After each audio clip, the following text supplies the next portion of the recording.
puede obligar tampoco. Entonces el cálculo ya está reservado para algunos estudiantes que quieren formarse mejor, quién sabe. Bueno, el cálculo de bobinados ya consiste en calcularlos, el alambre del bobinado del estator, en este caso es del estator. Vamos a repetir un poquito, porque aquí, para entender todo cálculo, tenemos que partir de los principios, de las formulitas, que no son fórmulas tampoco, se llaman relaciones, de las relaciones fundamentales o relaciones básicas. Una de esas relaciones fundamentales sale del concepto del campo magnético. El campo magnético son teóricamente líneas magnéticas. La cantidad de líneas o la intensidad de las líneas es igual que la lluvia. La cantidad de lluvia, una cosa es lluvia y otra cosa es intensidad de lluvia. Lluvia fuerte o lluvia débil o chilcha, para entenderlo mejor, ¿no? Entonces la lluvia se mide en las caídas por metro cuadrado, ¿no? Alguna cosa por ahí. Aquí tenemos dos medidas del campo magnético. Uno es el flujo magnético, son las líneas magnéticas. Ustedes saben que en electricidad se utilizan varias unidades de medida. Por ejemplo, la corriente se mide en amperios. La tensión o voltaje o diferencia de potencial, algunos hasta ahora ni siquiera se conocen bien. Potencial, diferencia de potencial, voltaje, tensión, casi son la misma cosa, depende dónde se aplica, dónde sea. Y se mide en voltios. En el caso del campo magnético, hay dos magnitudes o unidades. Primero el flujo magnético y otra es la densidad. A esta densidad también se llama inducción. Densidad es como decir qué tan espeso es el campo magnético, qué tan espeso. Para las personas que no entendemos, que no acostumbramos lenguajes técnicos, yo podría decir, densidad es la espesez del campo magnético. Pero en la tecnología se llama inducción. Se emplea bastante en todos los cálculos de máquina. Esta inducción que se mide en Gauss. Y el flujo magnético, su símbolo, se mide en Maxwell. Entre flujo y campo hay esta relación. La relación de que el flujo magnético, la cantidad de líneas, es igual a la densidad del campo por el área que pasa. Por el área.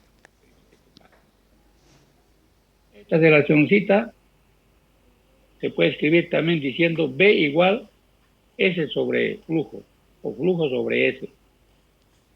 Pero para nuestros cálculos decimos que el flujo magnético se calcula con B y el área del flujo. Ahora estos conceptos los llevamos a la máquina. La máquina tiene un estator con ranura. Aquí vemos el estator acá y la ranura. Pero detrás de la ranura hay un espacio. Ese espacio se llama corona.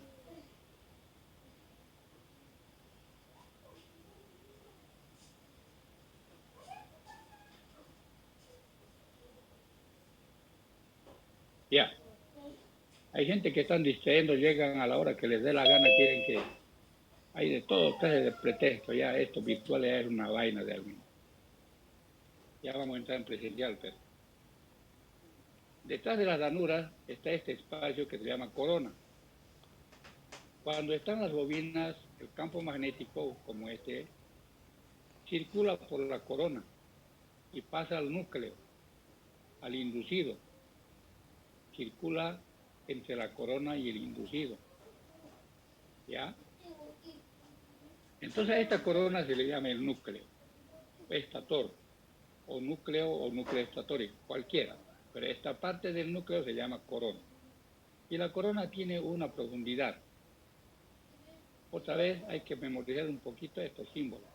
La profundidad del estator, H estator, o altura del estator, H.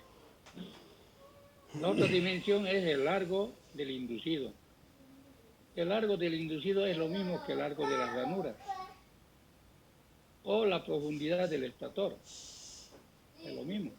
Este mismo largo es el largo del estator, o el largo de las ranuras, es lo mismo.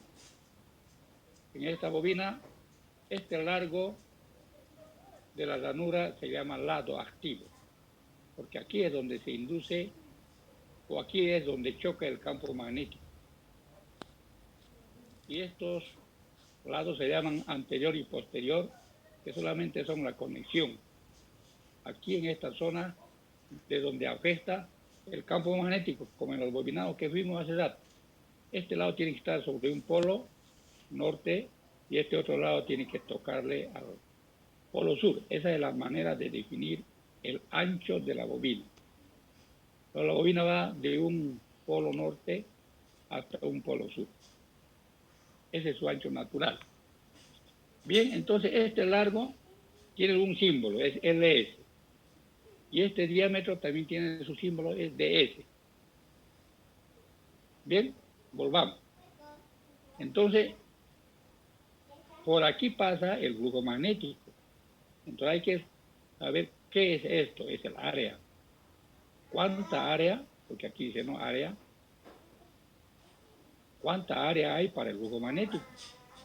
Esa área es nada más el doble de esto, o sea, el doble de largo de la ranura o del estator, que lo mismo ya les dije, por la HS. O sea, hay que medir este largo de las ranuras y la profundidad de la corona. Multiplicamos y por 2. Ese es el área que decode el flujo magnético. Cuando entra por acá y sale por el otro lado. ¿No? Aquí ya dijimos que el flujo, ¿cómo se calcula? Este es el principio del cálculo de las bobinas. Esto es lo primero que se calcula. Para el bobinado, el número de espiras, el calibre y todo lo demás. Por aquí se empieza. El flujo es B por S. B es Gauss.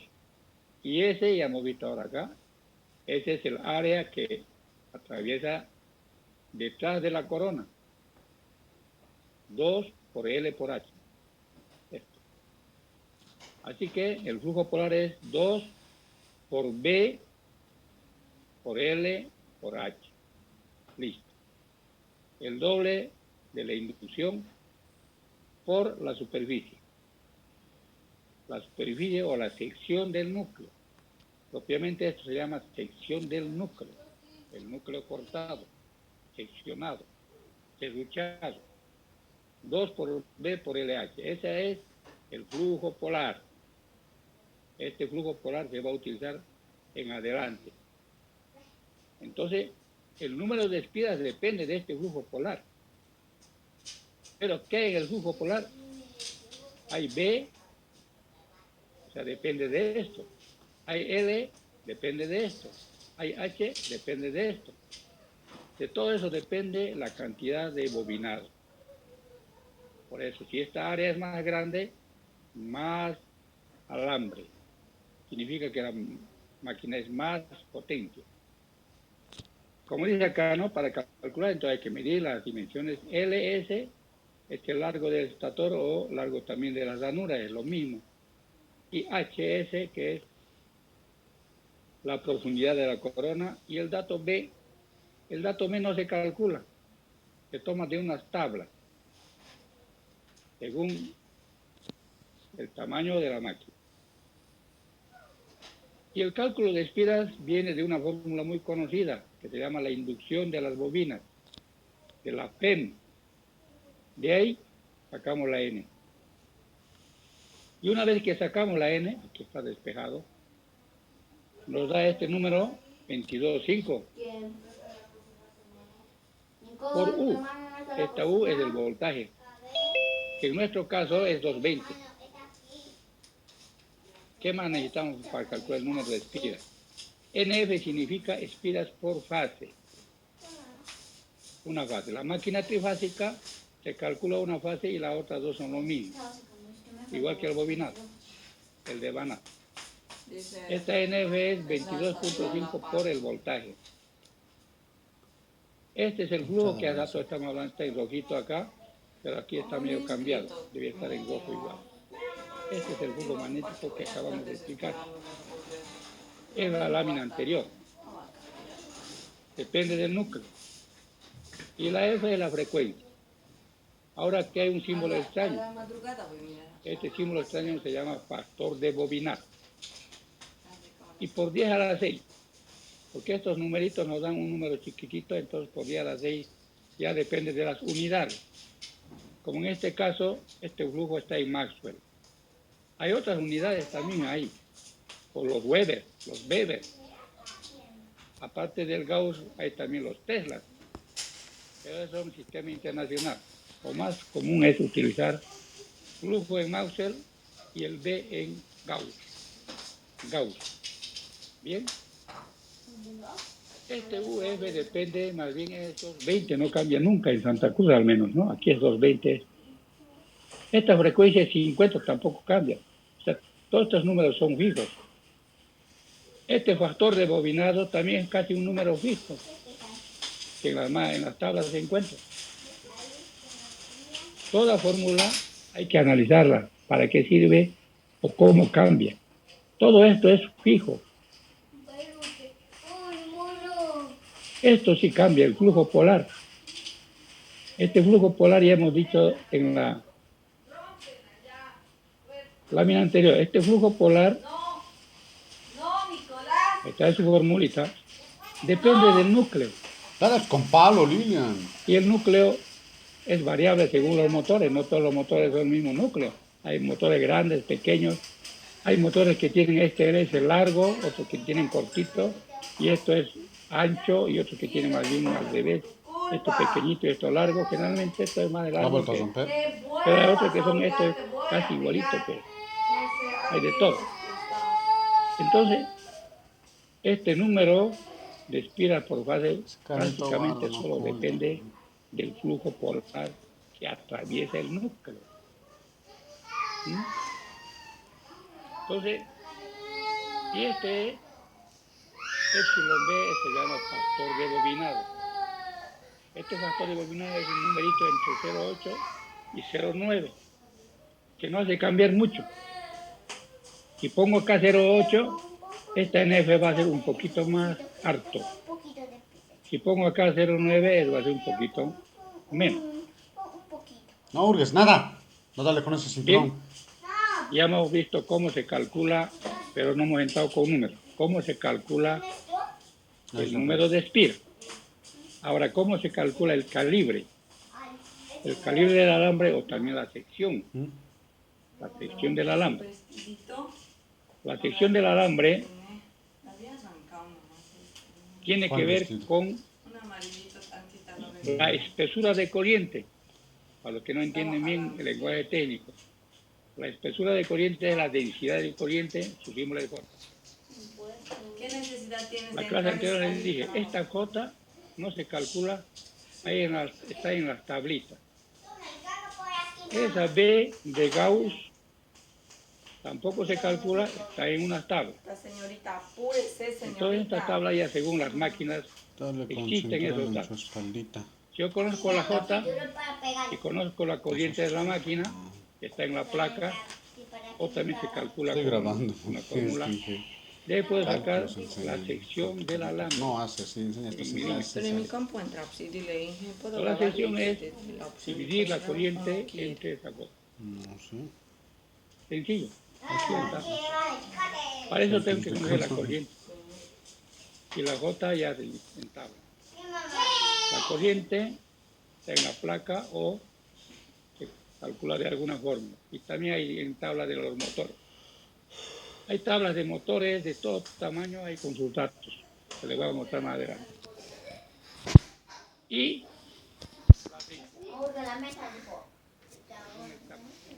la forma de trabajo de la máquina. Para unos cálculos rápidos se puede tomar hasta un caballo, dice, entre 4 y 5. Esta foto. Es 4 y 5. Por eso se llama espesura de la corriente. Amperios, ¿cuántos amperios por milímetro cuadrado podríamos asumir que pasen por ese alambre? Podemos asumir 4 hasta 5. Para máquinas hasta un caballo. Ver tabla. Más adelante vamos a mostrar una tabla donde para los motores más grandes esta J es más pequeña.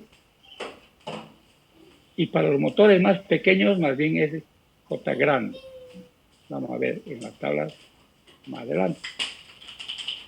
Entonces, el cálculo del calambre solo depende al calibre de la corriente y de esa J. Y finalmente el peso. Para el peso tenemos que medir una espira. El largo de una espira. Digamos que el largo de una espira sean 30 centímetros. Pero ya calculamos el número de espiras. Entonces el número de espiras por 30 me da una cantidad de metros. Metros. Siempre es por fase. Número de espiras por el largo de la bobina, de la espira, nos da el largo de alambre en una fase. Y de ahí al peso no dista mucho, porque en unas tablas de calibre, que le voy a mostrar por favor, que hay, en unas tablas de calibre se leen cada calibre cuántos gramos por metro pesa.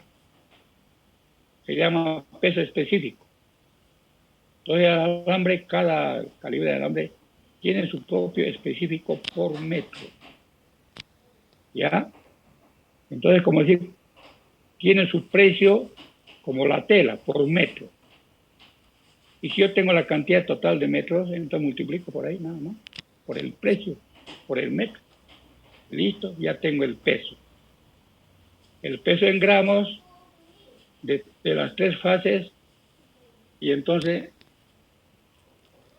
ya lo convierto en kilos, porque esto me va a dar en gramos. Ya más adelante un ejemplo, ¿no? Bien.